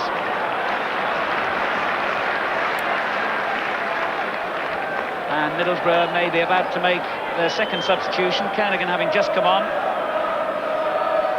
Mark Burke, who was 19 yesterday, will come on in place of Stuart Ripley. And again, the supporters and Bruce Rioch not exactly in agreement about who should come on. Well, I must say, Bruce is a brave man. He's making the decisions, and he doesn't care what the crowd think. 10 minutes to go. Mark Burke, another former Aston Villa player. They've got 4 of them altogether here at Aston Park. Gets 10 minutes to try and have an influence on the outcome of this match. Villa still leading.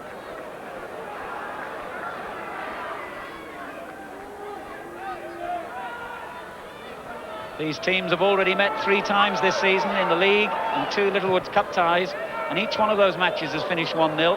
Are we to have the 4th, or are we? Slaven. What a marvellous save, but Kernigan follows up, and Borough have equalised. They won't be criticising Bruce Rioch's substitution now. Slaven did splendidly to beat those 2 defenders. It was a good save by Spink. It was all he could do. Kernigan following up. What a finish now.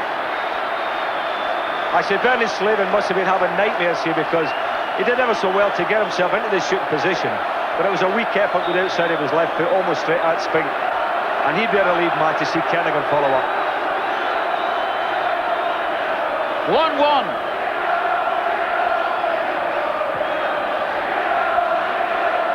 Pallister's header. Gage. They'll lift the roof off this place now if Middlesbrough can produce a winner. 8 minutes to go.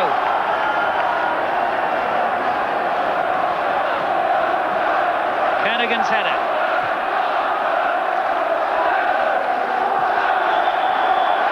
Free kick. Thompson and Pallister grappling, and Cooper was a bit silly. He just clipped him on the ankle as he went by.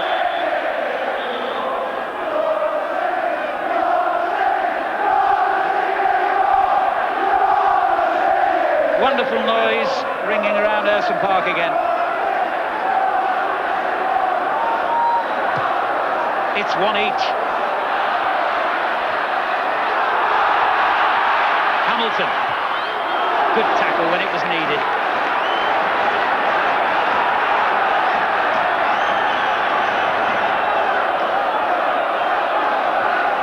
Cooper winning it well, and Hamilton doing well, but he was adjudged to a foul and a little bit of unpleasantness.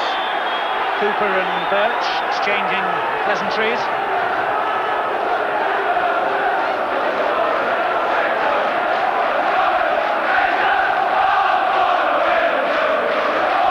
Hard to believe this club was dead 18 months ago, isn't it? The ground is very much alive now. Hamilton. Kernigan on the left. Slaven is with him. And they've got red shirts pouring forward from all directions. Corner off Keown. Well, they do love a rousing finish here. And we've got one.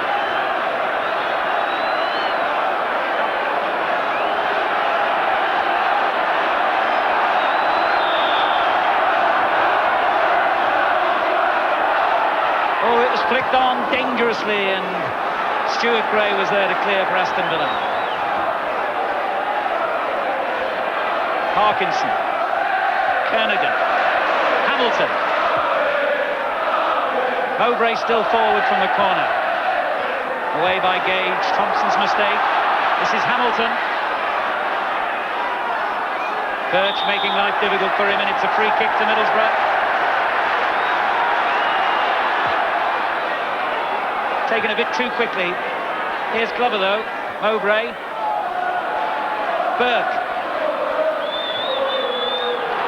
This is Laws. Mowbray! It's the second goal for Middlesbrough, and the captain has scored it.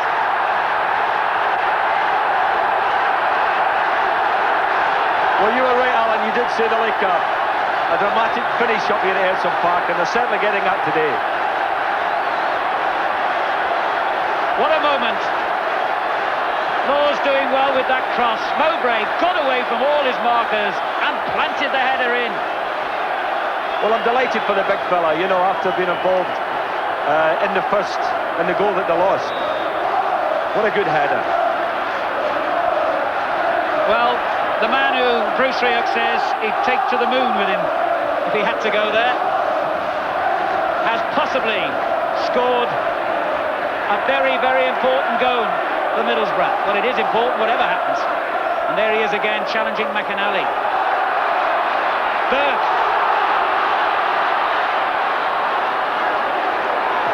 And Burke in good space again. Slaven on the left. What a finish this is. Slaven. And still. Well, he wanted the glory, didn't he, I think? Because he had two players in a good position. But how well he did, in fairness, for the Middlesbrough equaliser. It's 2-1 to Middlesbrough. 4 minutes on the clock. What an afternoon this has been. What a credit to Division 2.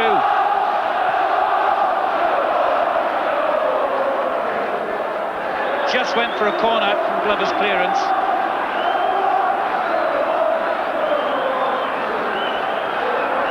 So Aston Villa's 13-match unbeaten run in Division 2. In danger. But they'll come back as well. They don't like losing away. Kernigan got it clear. Back in from Andy Gray. Now then, Slaven breaks. And it's forward to Slaven again from Laws.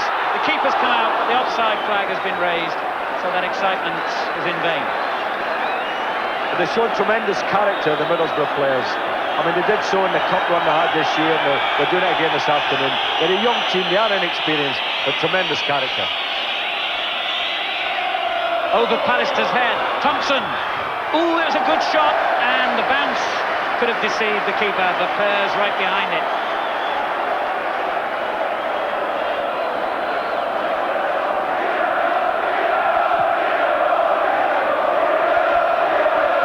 Kernigan's header on as we watch that effort at the other end from Thompson.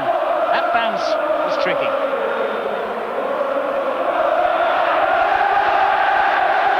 Well, this will be a famous win if Middlesbrough can complete it.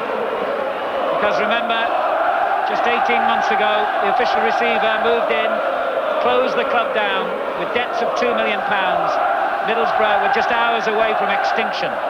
Now they're just minutes away from beating the second division leaders and gaining the 3 points, which will place them right back in the frame for promotion back to the first division.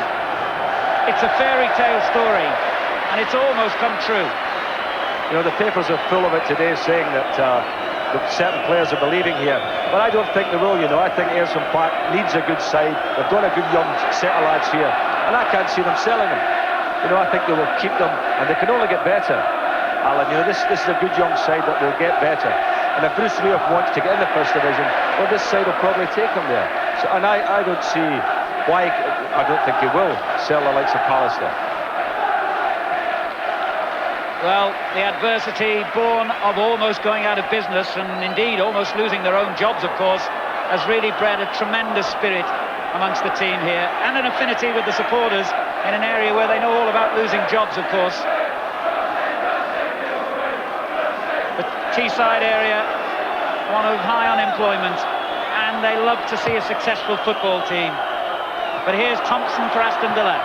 Oh, what an effort that was!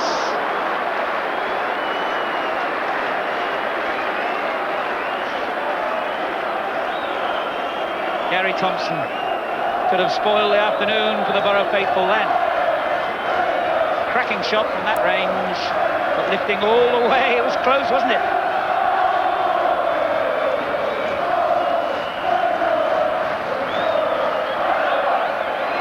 Lillis going up, Will Hamilton. We're into the final half minute. Middlesbrough lead by 2 goals to 1. In a dramatic comeback. Keown for Aston Villa. McAnally given away. Now Slaven. Keown coming forward himself. And a lot of room for Stuart Gray on the left. And all the amateur referees in Ayresome Park blowing their own whistles now. They want to hear the final whistle. Gray again. Mowbray clear. Good challenge. But here's Evans for Villa. And Thompson. Gage. McAnally. This is Lillis. Evans.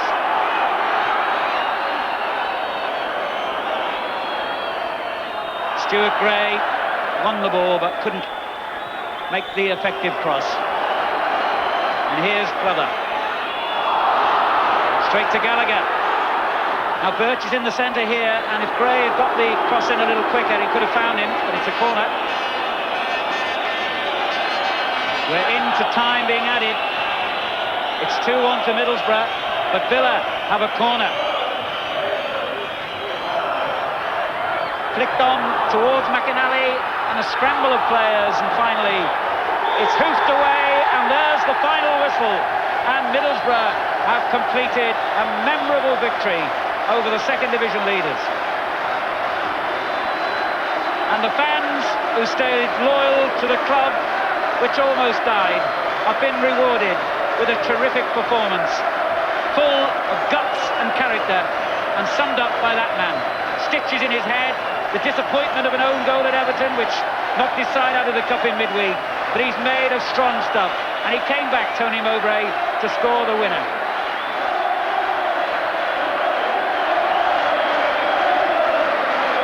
Brilliant support, and with 7 of their remaining 13 matches here at Aston Park, Middlesbrough, who now move into 3rd place in the table, are going to be a very effective force in the outcome of the promotion issue in Division 2. Great performance then, and Middlesbrough, a goal down for so long, have come back to win by 2 goals to 1. We'll have a reaction to this match right after the break.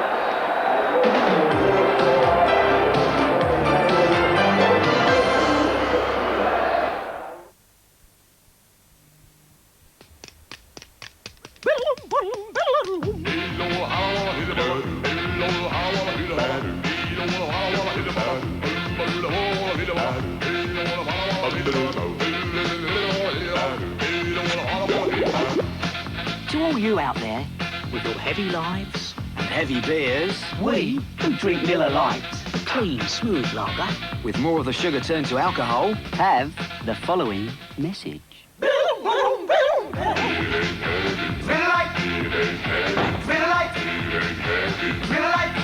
Heavy. It's the sensational Sun Price Busters catalogue. Free this week only in the Sun. Unique low price offers plus Sun discount vouchers for super savings. You can save on fashion, save on fitness, save all over the home. Amazing savings. Free, the Sun Price Buster catalogue, only in the Sun. Rolling Stone Ronnie Wood, read how he saved the world's greatest rock band and play Sun Lotto. I've done it, I won it! £30,000 or more to win every day. It's all in the Sun this week.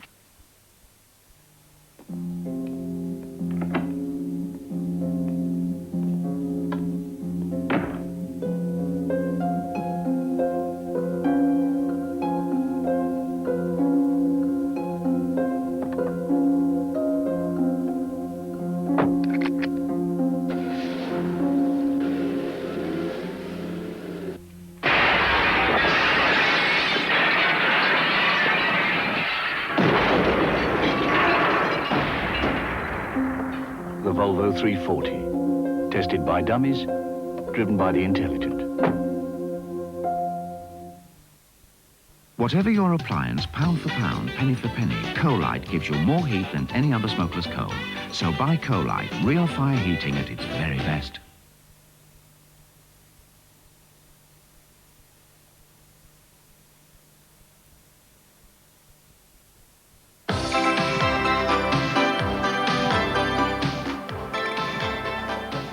Yes, the points to Middlesbrough and a very passionate Valentine's Day finish here at Aston Park. And really, the second division won this afternoon, Jack, didn't it? A wonderful advert for second division football. Terrific game, played in a very, very good spirit. There wasn't a bad foul in the game, and all in all, smashing game. I'm glad Middlesbrough won. They kept plugging away at the football, they kept building it up slowly, and then suddenly Villa crumbled, funnily enough, in a part of the field where I didn't expect him to. Gray sort of went out a little bit in the last few minutes, was to run himself out. Keogh, who I was going to give man of the match, suddenly got himself in a few funny positions. And Middlesbrough went through the middle and got the winner. And they made those got the equaliser. Two substitutions, which the crowd didn't really appreciate. Well, but then we got the equaliser after 80 minutes, and that really turned it, didn't it? Sometimes when you make substitutions, when you're getting beat, it's a good thing. But here, I mean, Bernie Slavin got himself into a great position here, and again went to pick his spot and didn't hit it right. And Spinks, I thought he might have hung on to that one, but it got away from him and the boys scored. But Middlesbrough had been threatening that the whole game, but they hadn't had any success through the middle at all. But what a rousing finish it was. Wonderful. Wasn't it great to see this crowd on their feet? An 84th minute winner. What more can you want? That's right, on Valentine's Day. Wonderful. Wonderful. Here we are, Jack. This well, is a great this moment. is a typical Mowbray goal. He stayed up there instead of going back into his position. You see, Keogh's not marked him, he's let him run in front of him there. And really, he shouldn't have done that. You pick up people at that stage of the game. And I want a name from you. Well, I've got to give it to Mowbray because he's battled it, he's pushed people, he's had cuts in his head, he's never stopped. He was a bit at fault maybe for the Villa goal, but all in all, I'll give it to the big lad. There he is, Jack. There he is with Martin. Tony Mowbray, the man of the match. Martin. Well, rarely has a bottle of champagne been more richly deserved. Many congratulations. Tony Mowbray. Now, Tony, it's a bit of a late show here. You're making a habit of these dramatic finales. That's right, yeah. Everton last week, and thankfully this one today. I think it's sort of, you get carried along really with the atmosphere. We attack this all gate end, second half, and I mean the noise they create, we just sort of get carried along on it, and you sort of know in yourself that it's coming, there's a goal coming. I think the Everton manager said last week we got a corner last minute, he sort of sensed it was going to go in because the atmosphere and everything was going.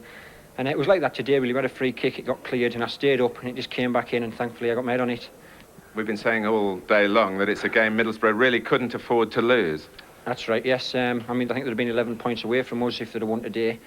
So it was vital for us today to get a result. And I think a lot of teams at the top of the second division will be happy with that result today. It keeps it really alive for everybody. And we're confident we've got a good run in. We'll be looking to be there at the end of the season.